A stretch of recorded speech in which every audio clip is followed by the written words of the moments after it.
A very good evening to South Africa, those watching around the world. My name is Blaine Herman, and this is It's Topical.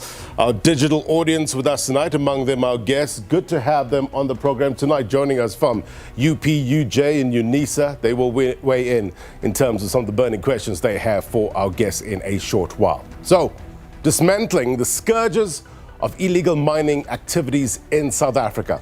How? Big question, right?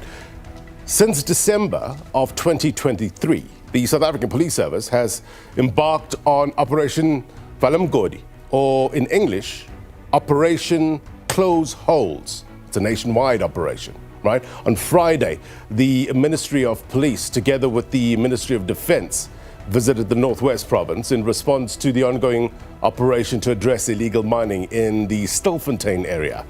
They said the aim of the visit was to reinforce the government's commitment to bringing that operation to a safe and lawful conclusion.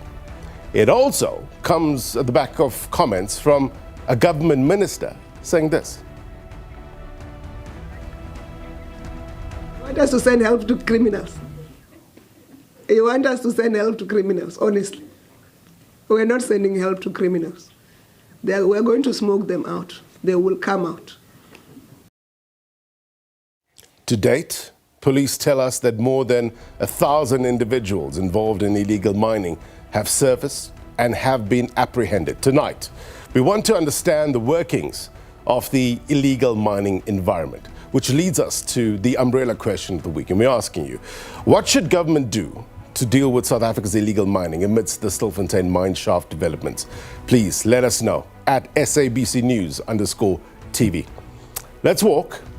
You know the destination, you know the route. Magic wall to give us context. Facts are nothing without context, right? So we're going to flesh this out. This is Valum. He is a SABC News economics researcher. He's going to give us some context with regards to what we're dealing with. Let's go straight into it. Veli, thank you very much indeed for your time. Welcome. Now, let's talk about derelict mines by province. Sure. What do we know? We've got figures here from 2019. Yeah. Good evening to you, Blaine, and to the viewers. The issue of derelict mines in South Africa is a big problem. You know that South Africa has got a history of mining, and a lot of wealth has been extracted from underground. But now the issue is how the mines are rehabilitated thereafter. When the mining has closed, the way in which the mines are closed sometimes is the one that permits the illegal miners to go in there and try to extract some more value. Now, here's a point that in my research that I've found out that some of these people have got mining skills, and some of them have been, to a certain extent, worked in the mines. Right. So they use the skills that they have gotten before, sometimes perhaps before they could be, they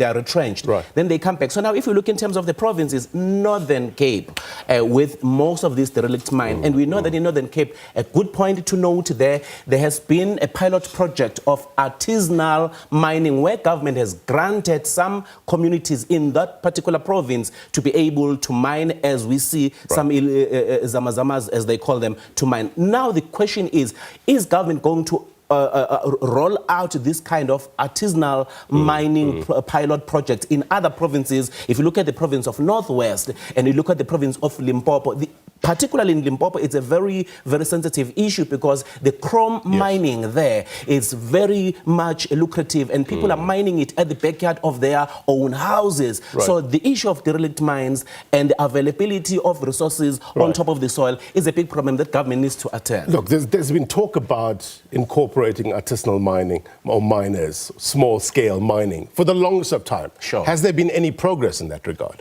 There's been some proposals. Okay. Some of them have been tabled before Parliament.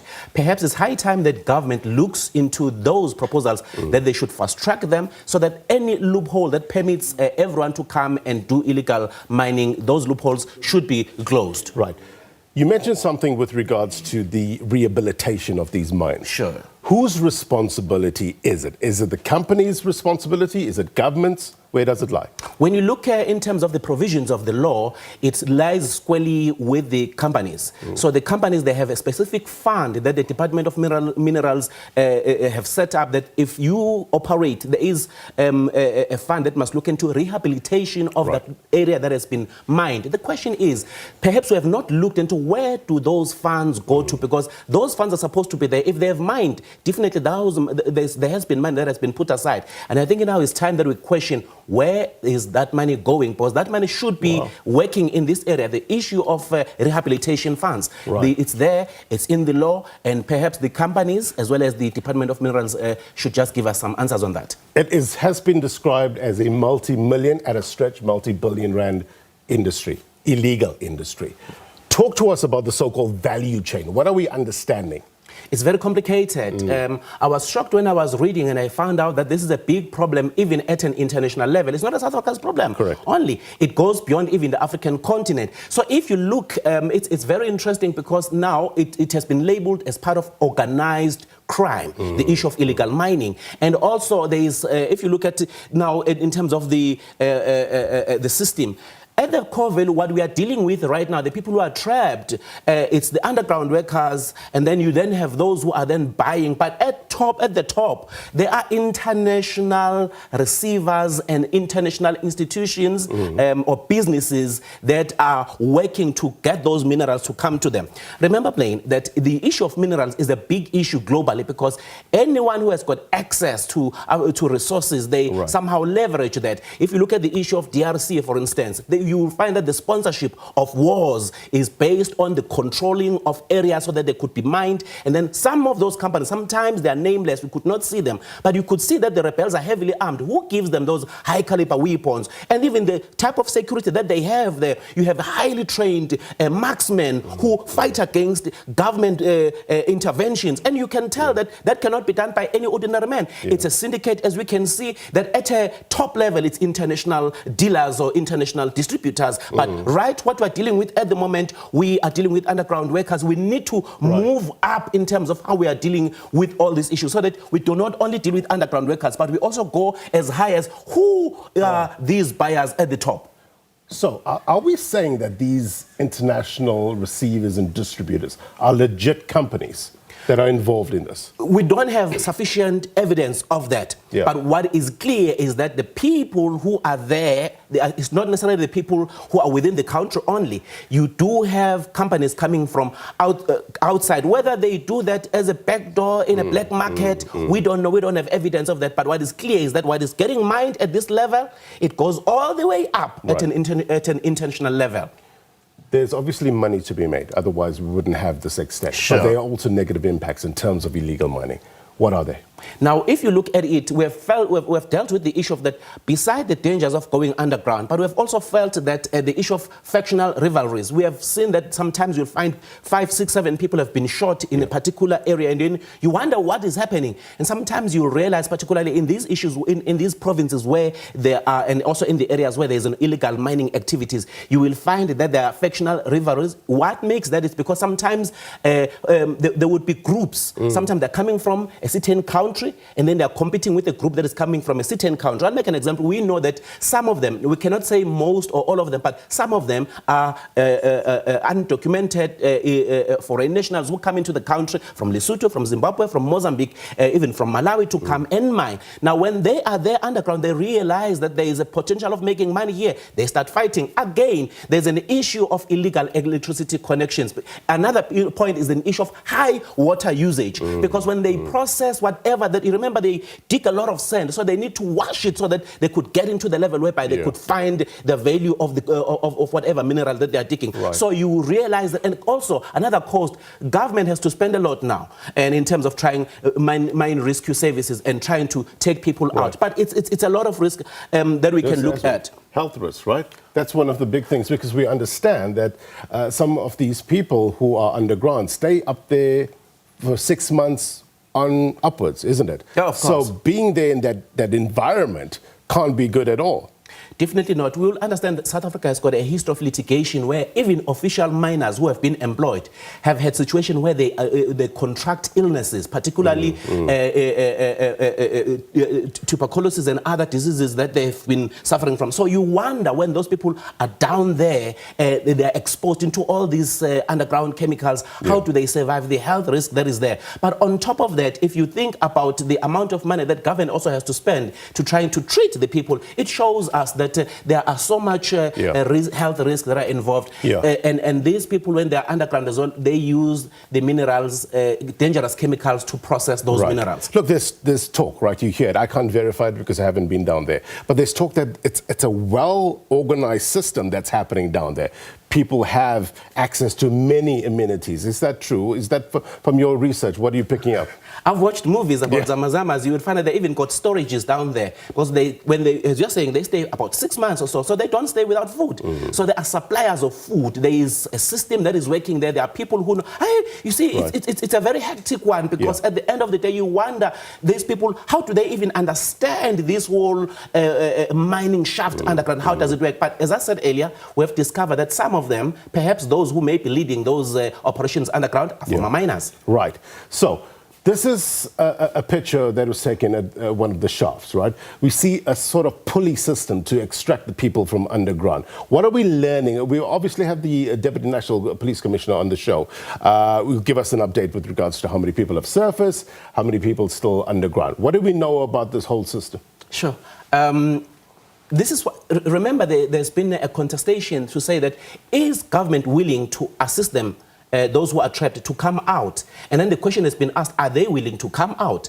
But now it does appear as though that nobody actually has got proper information whether the people down there, they are trapped, they are helpless, or are people who are just do not want to come out. So it is therefore important that if whatever tone of the message that government has set, but there has to be tangible efforts to say those who want to come out, perhaps there is an option. You may come out. I suppose it should be safe. I suppose that they've consulted widely to come up with this. I don't think they would come up with something that will endanger the lives of those who want to come out of underground. I think you hit the nail on the head in terms of the word used, tone and messaging. That's become an important part or factor to the story. But thank you very much. Big one indeed. Thank you very much indeed. Valum, SABC News economics researcher. Now, the matter regarding the operation to bring to the surface illegal miners, beg your pardon, who are still underground at Shaft 11 in Stilfontein in the northwest is now before the court. This comes after the Society for the Protection of Our Constitution approached the court on an urgent basis. And the court ordered that pending the finalization of the case, the mine must be unblocked for emergency personnel to access the miners and for the miners to exit, right? The court says non-emergency personnel should not enter the mine shaft. Thabiso Moss and video journalist Jabawa Africa compiled this report. It has been a very tough week for community volunteers who are leading a rescue operation to retrieve the illegal miners. They have so far rescued 12 illegal miners, 11 alive and 1 dead. But we feel there's no sense of agency. Remember, the objective is only one, to save lives that are underground. We are not saying they must not do what they want to do as Vala Umgodi. We are saying criminality is criminality. You can't mix that with killing people. We must say people that are underground, they must still be saved. Hence you see us here saying we will continue with the operation, save a life, maybe a day or 2, 3, 4, it matters. As many illegal miners are believed to still be underground at the shaft, one human rights organization called the Society for the Protection of Our Constitution has approached the court on an urgent basis. This was subsequent to remarks made by various ministers of government, and especially the minister in the presidency, saying that the miners would be smoked out and persecuted. Now, what is most concerning about this matter is the attitude of government to human beings trapped underground. The minister in the presidency made this announcement allowing for in excess of 4,000 people to be trapped underneath a mine and to be denied food, denied water and basic necessities because she wanted to persecute them. She uttered these words in complete disregard to the people's rights. The police say the order does not prevent them from fulfilling their mandate. Police Minister Senzo Mchunu, with other senior government officials, visited the mine shaft a few days ago, and he announced that they will bring in rescue experts to assist in the operation. They are crafting plans that are going to be implemented very soon to make sure that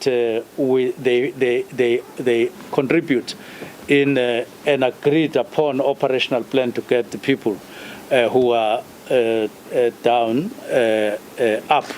One significant thing was to enroll the services via an agreement with the mining rescue teams.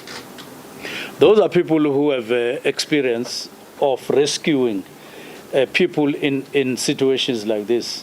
A plea from one of the rescued illegal miners is for government to rescue all other illegal miners who are still underground. With the start of the operation, it made our lives as Zamazamas very difficult. We ended up losing families, losing many of our brothers underground. We have others that we have left behind, and they are very sick.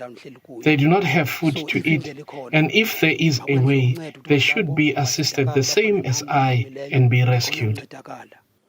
The application regarding the illegal miners still underground will be heard on Tuesday at the High Court in Pretoria. The rescue operation led by community members will resume on Monday. Tabiso Moss, SABC News, Stilfontein. Tabiso, thank you very much indeed for your reporting. Let's get straight to it. We've got lots to discuss, lots of guests on the program. We have Deputy National Commissioner responsible for policing, Lieutenant General Tebello Mosikili. We also had Livhuwani Mammburu, spokesperson for the National Union of Mineworkers, Mr. Joseph Mathunjwa, President, Association of Mineworkers and Construction Union, AMCU, and David van Wyk, lead researcher at Benchmark Foundation. Thank you very much indeed for your time. Lieutenant General, if I can start with you first, an update, please, if you will, with regards to how many people have surfaced and have been arrested, how many people still underground in Stilfontein? Thank you very much for having me. A very good evening to yourself, to the viewers at home, to the panel that is converged here tonight. On the number of persons underground, it will be incorrect for me to confirm the numbers. We do not know how many people are underground. We only hear from the person that was sent down or who volunteered to go down, who came back with the number between 4,500 and later we heard that it's 4,000, not 4,500 anymore. So we do not know how many people are there as the South African Police Service or as the Operation Vala Umgodi, which I want to reiterate and clarify that Operation Vala Umgodi, it's a multidisciplinary operation that is running for 12 months now. That includes all government departments, and in the main where there is criminality, the number of officials or personnel will be that of the South African Police Service as well as the South African National Defence Force. With the earlier report you have heard, which is something that we have been sharing with the society, that these miners or illegal miners that we are intercepting are using high caliber firearms. That is why the deployment of those that will be able to assist the soft approach that we are having of the policing to protect them while they are undertaking the operation. To date, on Friday, we have shared with good selves that we have 1,187 persons, and subsequent to that number, we also had 4 more people that came out, which included 2 Mozambican nationals and 2 Basotho nationals. And those that were retrieved were immediately sent for medical assessment, and 2 of them were hospitalized, Right. and I do not have the recent feedback in so far as, or the progress in so far as what would they have been treated for and how far is the treatment or whether they are released. But what I know is that they were referred for medical assessment, and we are standing at over 1,190 people that resurfaced. All right. A couple of follow-ups, Lieutenant General. From the over 1,000 people that have come up already, can we assume that all of them were arrested? Yes, all of them or some of them were arrested depending on what they will be found with. Investigation will then start from their legality. Some of them are illegal in the country, so they were processed through the relevant authorities that work on the issues of them being legal in the country. I must say 90% of the persons that were resurfaced are from neighboring countries, and less than 10 of those numbers that I have just provided, or just over 10 but less than 15 are South Africans. So the majority of them that do not have legal documents to be in the country were processed through such. There are those that were found to have transgressed the Mining and Mineral Resource Act, and they were processed as such. So if the initial number that was thrown about was over 4,000. If you minus that over 1,000, you're looking at close to 3,000, if not less. But in terms of those still underground, are we saying that it's far less than, say, for instance, 3,000, if we're doing quick math here, than the initial, what are we learning in terms of your intelligence? Playing with the numbers, we might underestimate the number of people underground. As I have indicated, as we have been indicating all along, is that as officials, we haven't been underground. We cannot confirm, nor we cannot dispute the number that was provided, because we do not know as authority how many people are there. Right. But on the clip that you have just played, where we have called on for experts and people with capacity and capability to go underground, that was the attempt to at least have people that can go and come back and confirm how many people are still trapped. But what is important for us at this moment is to get those people out of that hole, is to rescue them. That is why we have gone to the extent of even getting the community concerned group, community leaders. We have, as the minister had indicated, we have also approached the rescue team of the mine security. They have advised on the safety of the operation, including the safety of this particular shaft that we are seeing people being extracted from. Lieutenant General, just two more points of clarity before I bring in my other guests. I just want to understand, did police restrict essential supplies such as food, water and medication to the mine shaft? Not at all. Not at all. We haven't restricted. Police have never restricted food? But we have made sure that we operationalize Operation Vala Umgodi. What cannot be continued or continue to happen is to allow an illegal activity to happen. So there is what was discussed earlier, the illegal smuggling of food to underground, which perpetuates the illegal mining activity to happen. That cannot be allowed. Help us understand what is illegal smuggling of food. Because are we saying now that all the reports that suggested that police restricted food and water to the people underground is false? If you have visuals of the first week when we started with this operation, operators that are on the ground there at the mine took from their own pockets to buy maheu and water and energy drinks to assist those that were coming out that were weak and help them to regain strength. We have been requested that the people that are underground, by some of them that came out, is that some want to come out, but they are weak. They cannot come out. They cannot walk the kilometers that were mentioned. And we then have resolved that we will assist where possible, where we can. Right. But remember, there is money involved because we cannot just get money. Then the community came and said, we are prepared to assist. Okay. But what was strange with this assistance is that some of them on the food that were intercepted includes alcohol. And alcohol surely cannot be given to the person that you are saying they are weak.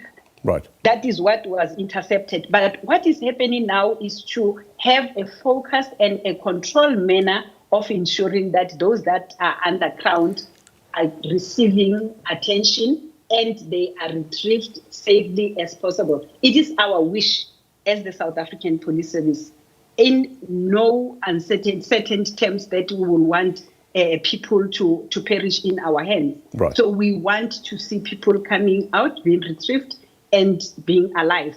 So far, we have one casualty, but this is a body that was retrieved on its decomposed stage already. Meaning, is not a person who has died while the operation was underway, which is about a week. So it cannot be correct that it is the police that have caused, or the Operation Vala Umgodi that has caused that loss of life, because the body is already on its decomposed stage. Joseph Mathunjwa, your reaction to how this whole process has been unfolding, how the situation is being handled from government police side? Thank you, and good evening to all participants in this program and your viewers at home. I think it will be quite unfair to blame the police. This is not police competency in terms of retrieving or to be the guard of the shark. The responsibility should be put right at the doorstep of this multi-international company, who are the one that has benefited for centuries in the wealth of this country. The MPRDA and other legislation associated with it is very clear. There is an A process that has to be followed. I think the DMRE must be accountable for all these shenanigans that are happening in these mines. We did invite the Department of Mineral Resources to the program. They unfortunately weren't available. Let me bring in Mr. Mammburu. With regards to your take on how this has all been unfolding and some of the utterances from both government as well as civil society, could this have been handled better? If you can unmute Mr. Mammburu. Good evening, and your viewers. I think our position as the NUM, firstly, we do not organize in illegal miners. We do not condone illegal mining. Reason being, where illegal mining exists, you find a situation where there are criminal acts, there are killings, there's violence, communities are being terrorized. You find a situation where women and children are being gang raped. So as the National Union of Mine Workers, our position is that for us to deal with illegal mining in South Africa, we must formalize it so that these people are able to pay tax and participate in the economy. Because right now, as I'm speaking to you, the country is losing close to 70 billion rands due to illegal mining. And I want to call on the law enforcement agencies that they must not only focus on the situation that is happening at Stilfontein, they must also focus on the situation that is happening at Beggarsford in Limpopo, where you find Chinese gangs who are stealing and looting chrome and taking it through the Mozambican border. And as I'm speaking to you now, even some of the law enforcement agencies are aware about the situation that is happening in Beggarsholt. The Department of Mineral Resources is also aware. So that is a position of the National Union of Mine Workers. Lieutenant General, are you aware of the situation that Mr. Mammburu is talking about? Yes, we are aware. I must say we have 7 identified provinces where Operation Vala Umgodi is in full swing for 12 months now. We are 12 months. The 7th province was added 6 months into the operation, which is the province of KwaZulu-Natal, as we have identified that there is, not in that big scale as what you will find in Northwest, in Free State, in Northern Cape and Limpopo, to some extent in Mpumalanga, but KZN also we have through our intelligence discovered that there are problems. Hence, we have expanded our operations to 7 provinces. So yes, we are aware of the activities, and as we speak, there is an Operation Vala Umgodi in all 7 provinces that is happening simultaneously. David van Wyk, legalize artisanal and small-scale mining, regulated, and you solve the problem. Yes, no, complicated. If you can unmute, David. Mute. There you go. Can you hear me? Loud and clear. Yeah. Go ahead. Okay. Yeah, I think that this is the process of regulation should have started a long time ago already. It should have started 10, 15 years ago already. The process of transitioning and creating a just transition from large-scale mining to medium, small-scale and artisanal mining should have happened a long time ago. If we don't tolerate criminality in mining, then we need to prosecute the people who are abandoning mines. Simple as that. Why are they not being prosecuted? Why don't we see mining companies being dragged before the courts in this particular instance? Many of the Zamas that we speak to tell us that the very mining companies that have retrenched mine workers are buying minerals from them, and they are former retrenched mine workers. There's another issue of criminality that should be investigated. The other issue of criminality is, why is there billions of rands in the pension fund for mine workers that is not being paid out to mine workers who are being retrenched? Why is the employer not forced to pay out pensions on the day that the service of the worker is terminated? Why must the worker apply for his or her pension? That's completely unacceptable. There's no other business in this country or in the world where a worker has to apply for his pension. When workers are retrenched, they are paid out immediately. The other chaos in this instance that needs to be investigated with the syndicates is that, you know, the widows of mine workers who die in these illegal operations say that they are recruited by labor brokers and subcontractors in Lesotho and other countries. Then they are brought to the mines, and there are different categories of these guys. There's ghost workers that operate in legal operating mines. There are those that operate in abandoned mines, and then there are those who are operating on mine waste and mine waste facilities. And we need to distinguish between these different groups of people, because then we can get to understand how are they recruited, how are they brought to South Africa. Now, the other problem is this: 90% of them are foreign workers. Now, that just reflects the migrant labor system that operated in this country for 150 years. Lesotho is underdeveloped because its labor force was sitting in South Africa for 150 years. Eastern Cape is the most underdeveloped province in South Africa because its labor force has been sitting in Gauteng and the Northwest Province, and no development took place in the Eastern Cape. The same for southern Mozambique as well. Now, if you don't want people to come back here, then you've got to invest in those areas where labor came from originally. Right. I don't think that we can just discard the workers from those countries who built the wealth of South Africa. And we cannot run the xenophobic idea, oh, now they are suddenly foreigners. But when the large-scale mining operations were here, they were welcome. David, we really have to begin to deal with this issue. Give us a sense of the attraction here. On average, I'm not sure if your research has touched on this. On average, how much does an illegal miner make underground? Well, if they are contracted to be underground by syndicates, they get 50% of a normal mine worker. Right? They don't work for themselves. They work in very complicated divisions of labor when they are underground. And they get paid according to the work that they do. Some carry rock, others know where to find the reef, others do the blasting and so on. And so you get different pay scales, but the thing is they get 50% less than unionized workers. And this all comes from subcontracting and labor broking, which the NUM opposed from the beginning, which AMCU opposed all along as well. And yet, in many of our mines, 75% of the workers are subcontracted and labor brokered workers, so that the mine management of many mines don't even know which are their formal workers and which are not. And the absence of the Department of Mineral Resources in this discussion speaks volumes, because whenever a department fails in South Africa, they call in the police. This is not a policing problem, and I feel sorry for the police that they are having to clean up the mess behind other departments. I must get responses from Mr. Mathunjwa as well as Mr. Mammburu. To you, Joseph Mathunjwa.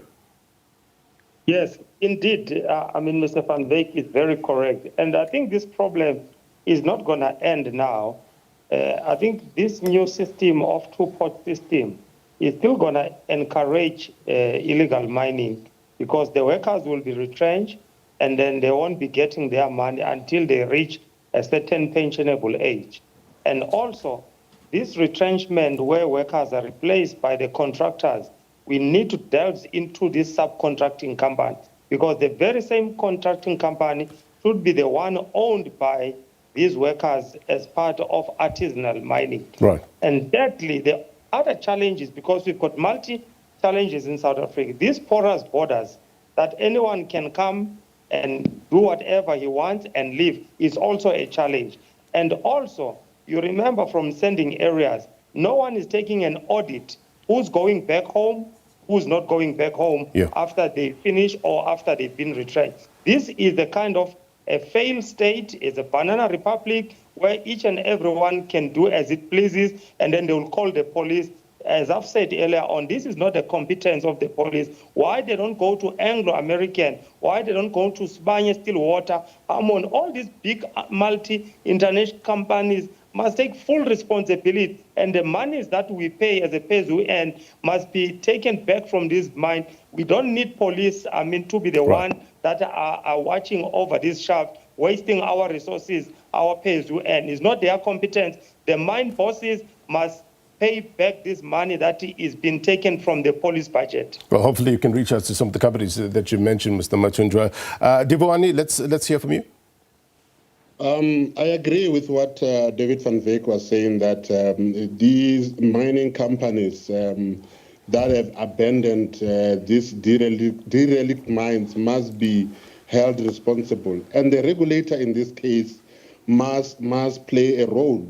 It's very important that the Department of Mineral Resources must play a role to make sure that those mines that are closed or those mines that are abandoned, those that used to own them must be held responsible.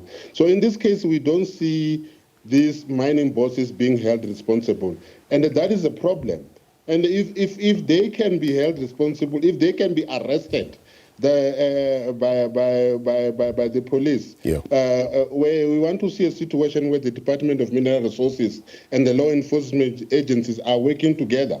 Right now, it's difficult for the law enforcement to deal with issues of illegal mining. And we do commiserate with them as the National Union of Mine Workers. But we've got another issue where these people from neighboring countries, those who are doing mining illegally, when they get arrested, they get released, they go back to their neighboring countries, and they are scot-free. When they arrive there, they are scot-free, nothing happens to them. And what happens is, from the intelligence that we got, that they come back again, because in their countries, they are not arrested. So it's important that while these illegal miners are released to their neighboring countries, the South African law enforcement agencies or the government must work with neighboring countries so that when these people go back to their countries after they've been released by the courts, they are also arrested there. Right. Where are the holes? How do we plug it in terms of the illegal mining industry? We're going to take a quick break. When we come back, our digital audience will weigh in. Stay with us.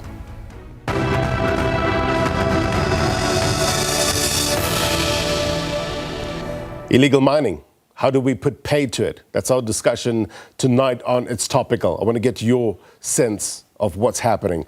Our regular word on the street feature, we took to Nansfield and Soweto, seeking diverse insights and perspectives on this topic. And this is what you had to say. Take a look. They went in illegally, so they must come out the same way they got in. Government is right. They are not their problem.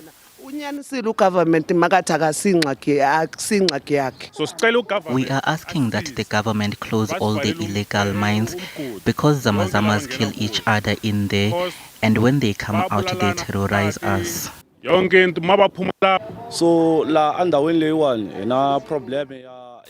In this place, we have a huge problem with the Zamazamas. They compromise our safety. Government should take this matter seriously and handle it to avoid any further damage. My view is that the government should help them get out of the shaft so that it may be closed off. What I'm asking for is for government to help these mine workers. Some of them are our partners. They are also breadwinners, as there are no jobs. We can't afford to lose them. Yes, they are illegal, undocumented, but they are also hustling. We have children with them. So how are they supposed to support us if the government closes down these mines? All right, thank you very much indeed for your thoughts. Let's go straight now to our digital audience. Maha, let's hear from you before we go to Itumeleng. Maha, to you first. If you can unmute Maha. All right. Yeah, it's still on this side. It's still on Maka. Good evening, fellow panelists. So I do agree with Mr. Joseph Mathunjwa when he says that the fight should go against the owners of production, such as the mine owners, because of, let's not forget that we've got 3 bodies that are still trapped in a certain mine, Lily mine, in 2016.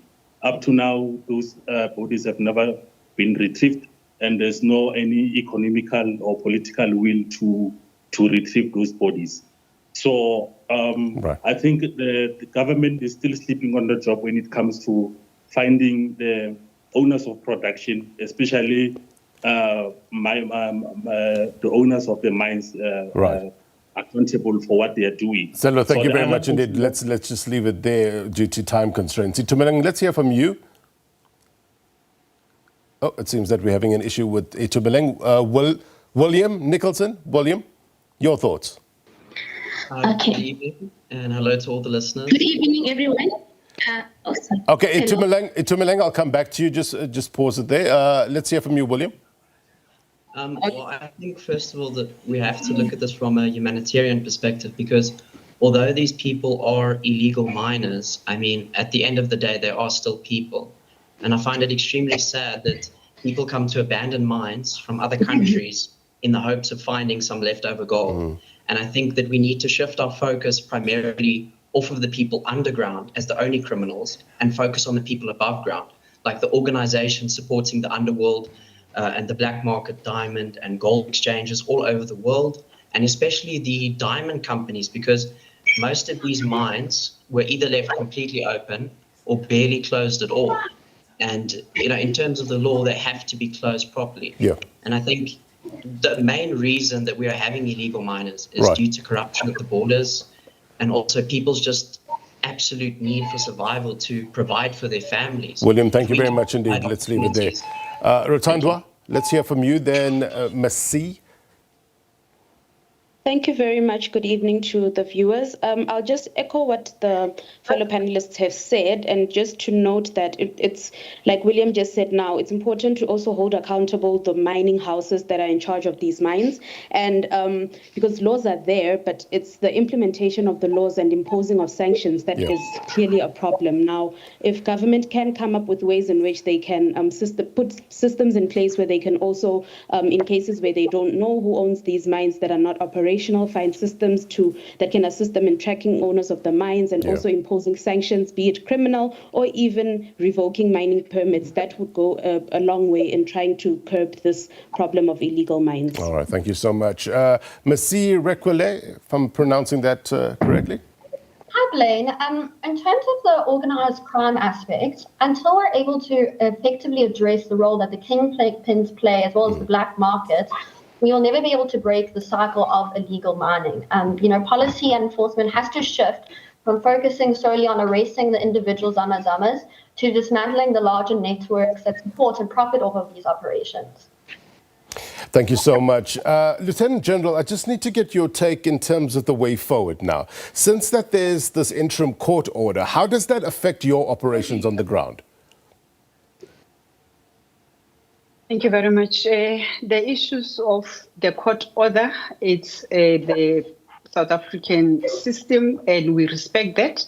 Hence, we have respected the court order, and we will go to court as required. We are continuing with Vala Umgodi, as I've indicated. The assistance that can be provided will be provided, but the criminality will have to be nipped. And I must say, with the comments that are coming from the panelists, is to confirm that, yes, Operation Vala Umgodi is running for a year now.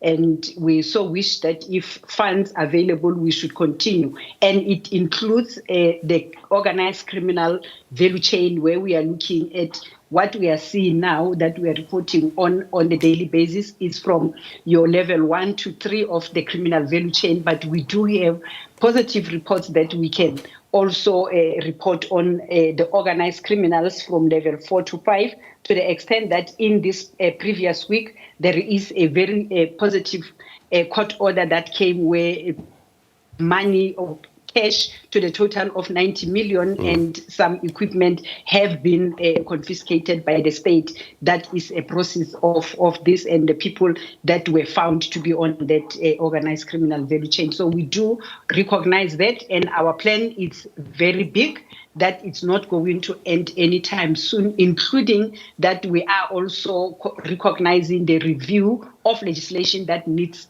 to be tightened in terms of where gaps have been identified. Lieutenant General, Mr. Mathunjwa, Mr. Mammburu, Mr. Van Wyk, we thank you so much for your time and your expertise. Of course, time is never on our side, but no doubt this is a developing story. We'll keep track on it this week, no doubt, and bring your better minds onto the program to give us better context. Digital audience, value added, no doubt. Thank you very much indeed for your input, your questions as well. All right, before we go, here's my take. Criminals are not to be helped. Criminals are to be persecuted. They didn't go down there for the good intention or benefit of the Republic, so we can't help them. These words from a South African government minister has engendered both praise and criticism. On one hand, look, it resonates, right, with many people in this country who have been touched by crime in one way or another. People are sick and tired of criminal activity in this country. So it touches a nerve, I get it. But on the other hand, some are struggling with the statement. Why?